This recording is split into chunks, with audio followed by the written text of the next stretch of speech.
ফিরলাম বিরতির পর। মাথায় বন্দুক ঠেকিয়ে ডাকাতি, সোনা রূপা সহ নগদ অর্থ লুট করে পালালো এলাকার গোবিন্দপুর পঞ্চায়েতের ৩ নম্বর ওয়ার্ডের সাধন দেবের বাড়িতে এই ঘটনা ঘটে।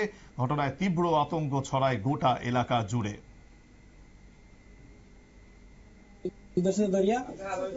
গেছে এদিকে গিয়া আমার ফুলারে বন্দুক ধরছে, আরেকজনে ধরিয়া হন লামাইও তারে বান্ধি লাইছে, বান্ধিয়া তারে রড দিছে বাড়ি, রড দি বাড়ি দিয়া কইছে ডাক্স দে হে কইছে ডাক্স নাই, আমরা ডাক্স চিনি না।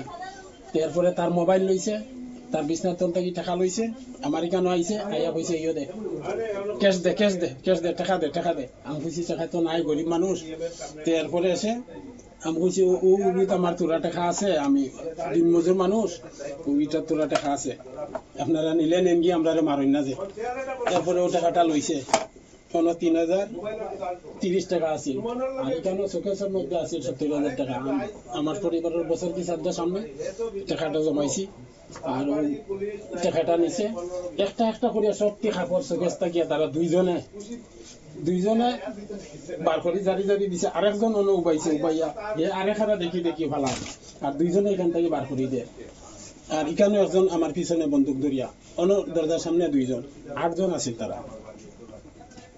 মানে আপনারা কি মারধর করছে? মারছে, আমার এখানে বাড়ি দিছে, ওই দেখুন এখানেও একটা গাঢ় একটা বাড়ি দিছে। এরপরে আমার মায়েরও রড দিয়া বাড়ি দিছে, এখানে ফুলিয়া ইউরিছে, আমার ফুলারে এখানে বান দিয়া মারছে। কাউকে কি চিনতে পারছেন? না, মুখ দেখা তো মাস্ক লাগায় আর মাংকি টুপি লাগায়। কেমন ড্রেস লাগানো আছে? গতকাল রাত ৩টে নাগাদ গোবিন্দপুর এলাকার সাধন দেবের বাড়িতে দরজা ভেঙে একদল ডাকাত বন্দুক ভোজালি নিয়ে ঘরে প্রবেশ করে এবং তারপর তার মাথায় সেটা ঠেকিয়ে সেখানেই কিন্তু সোনা রূপোর সহ নগদ ৭৩,০০০ টাকা লুট করে নিয়ে পালায় ডাকাতের দল। সঙ্গে নিয়ে যায় ৩টি মোবাইল ফোনও। সময় আরো একটি বিরতির, সঙ্গে থাকুন।